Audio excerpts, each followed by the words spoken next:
अज़ीज़ों और दोस्तों, अस्सलामु अलैकुम रहमतुल्लाहि व बरकातुहू। हज़रात, सीरत सर्व आलम सल्लल्लाहु ताला अलैहि वसल्लम का अगला हिस्सा आप हज़रात की खिदमत में पेश करने की कोशिश कर रहा हूँ। तो आइए शुरू करते हैं। बिस्मिल्लाहिर रहमानिर रहीम। प्यारे नबी सल्लल्लाहु ताला अलैहि वसल्लम अपने साथियों के साथ मक्का आ रहे हैं। यह सुनते ही मक्का में काफिरों के होश उड़ गए। उनकी बेचैनी की कोई सीमा न रही।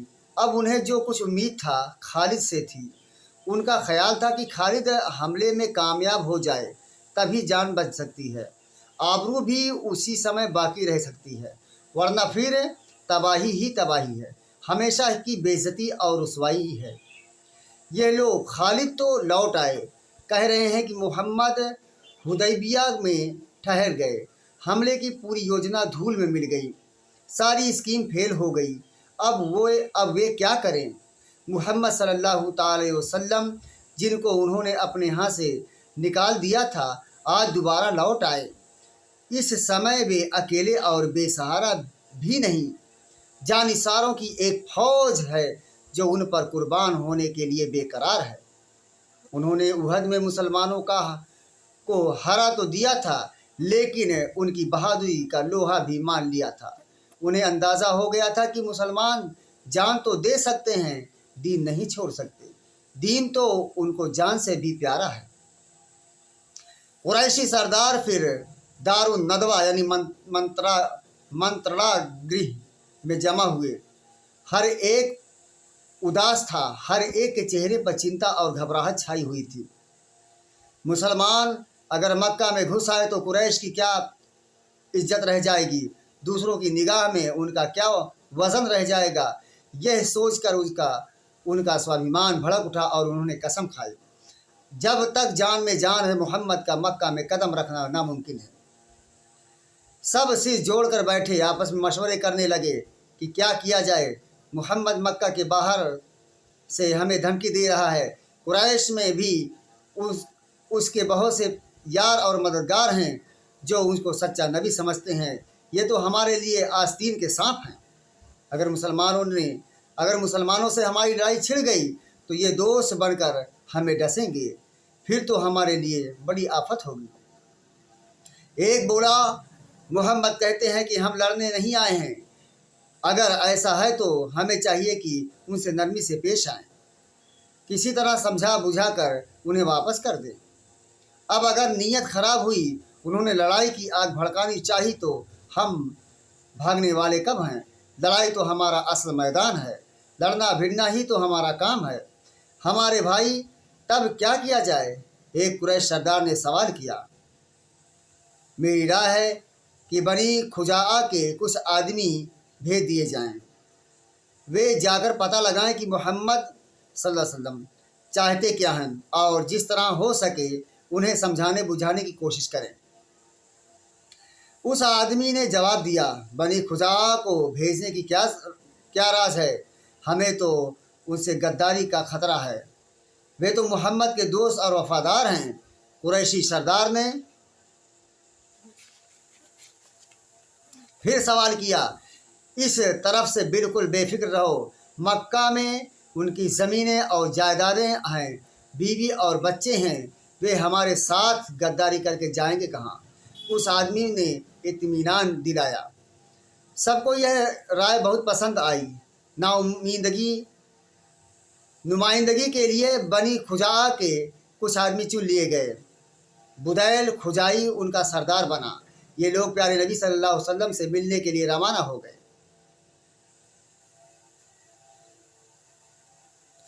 ये लोग वहाँ पहुँचे तो आप सल्लल्लाहु अलैहि वसल्लम बड़े तपाक से मिले। बुदैल ने आने का मकसद बताया। प्यारे नबी सल्लल्लाहु अलैहि वसल्लम ने फरमाया, मुसलमान काबा की ज़ियारत के लिए आए हैं, उनके दिल में उसका आदर और श्रद्धा है। अगर कुरैश हमसे छेड़छाड़ ना करेंगे तो हम लोग खामोशी से तवाफ़ करके लौट जाएंगे। नुमाइंदे लौट कर मक्का गए। कुरैश को प्यारे नबी सल्लल्लाहु अलैहि वसल्लम का संदेश सुनाया, उन्हें आपकी बात मान लेने का मशवरा दिया। अब खुद कुरैश में मतभेद पैदा हो गया। कुछ लोगों ने कहा मोहम्मद से सुलह कर लिया जाए, तवाफ़ और ज़ियारत के लिए रास्ता खोल दिया जाए। कुछ लोगों ने इसका ज़ोरदार विरोध किया। एक कुरैशी सरदार ने कहा, क्या तुम्हें पसंद होगा कि दुश्मन तुम्हारी ज़मीन रौंद कर चले जाएं, फिर हमेशा के लिए माथे पर बदनामी का टीका लग जाए? फिर क्या किया जाए? सब लोग एक साथ बोल उठे कि क्या किया जाए? कुरैशी सरदार ने कहा, मेरी राय है हुरैस बिन अलकमा को भेज दिया जाए, और कबाइलों का सरदार है, कबाइलों के रौब और दबदबे का हाल भी सभी को मालूम है। हर एक उनसे डरता और दबता है, उनके गुस्से से कांपता है। अगर उससे बात बन गई तो मोहम्मद वापस चले जाएं तो हमको शांति मिल जाएगी, इतनी बड़ी मुसीबत से जान छूट जाएगी। लेकिन अगर मोहम्मद ने उसकी बात ठुकरा दी तो उसे जोश आ जाएगा, फिर वो हमारे साथ हो जाएगा और हमारे साथ लड़ेगा। हुरैस अपने खास साथियों के साथ चला। प्यारे नबी सल्लल्लाहु अलैहि वसल्लम ने देखा तो फरमाया, देखो वो हुरैस आ रहा है। उसकी कौम कुर्बानी की बड़ी शौकीन है, जानवरों को उसकी तरफ हाँक दो, यह उन्हें अपनी आंखों से देख लें, ताकि उसे यकीन हो जाए कि हम तवाफ़ और ज़ियारत के लिए आए हैं, तबाही मचाने के लिए नहीं आए हैं। मुसलमान लब्बैक कहते हुए उसके स्वागत के लिए आगे बढ़े और कुर्बानी के जानवरों को उसके सामने फेंक दिया। उसने देखा कि ऊँटों का एक सैलाब आ रहा है, गर्दनों में लोहे की नाल लगे हैं। नाल को ज़्यादा दिन गुजर जाने से गर्दन के ऊँट की झड़ गई है, और जुल्म और नाइंसाफ़ी का यह दर्दनाक दृश्य उसे देखा ना गया। उसकी आंखों में आंसू आ गए। वह प्यारे नबी सल्लल्लाहु अलैहि वसल्लम से मिला भी नहीं, सीधा लौटकर मक्का गया और कुरैश से कहा, खुदा की कसम, हमने तुमसे इस बात पर समझौता नहीं किया है। अल्लाह के घर से उसको रोक रहे हो, और जो उसके सम्मान के लिए आया है। अरब के सारे कबीले को काबा का हज करें और अब्दुल मुत्तलिब का बेटा उससे महरूम रहे। ख़ानदानी लड़ाई में भी तो वह किसी से पीछे नहीं। अगर तुमने मोहम्मद को काबा से रोका तो जान लो सारे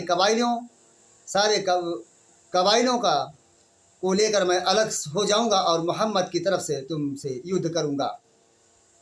कुरैशी सरदार की स्कीम नाकाम होकर रह गई। उसने सोचा कुछ हो गया कुछ, लेकिन उसने फिर एक चाल चली। वह हुरैस को मनाते हुए बोला, भाई ये हम लोगों का मामला है, इसे हम पर ही छोड़ दो। हम लोग कोई ऐसी बात तय कर लेंगे जिसमें सबका भला होगा। हुरैस तैयार हो गया।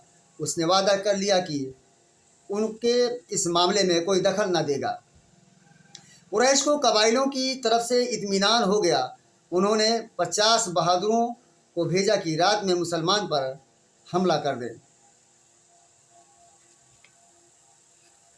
वे लोग रात के अंधेरे में हुदैबिया चले। वे मुसलमानों के खेमों तक पहुँचे भी ना थे कि हर तरफ से घिर गए। अब वे गिरफ्तार होकर प्यारे नबी सल्लल्लाहु अलैहि वसल्लम के पास जा रहे थे।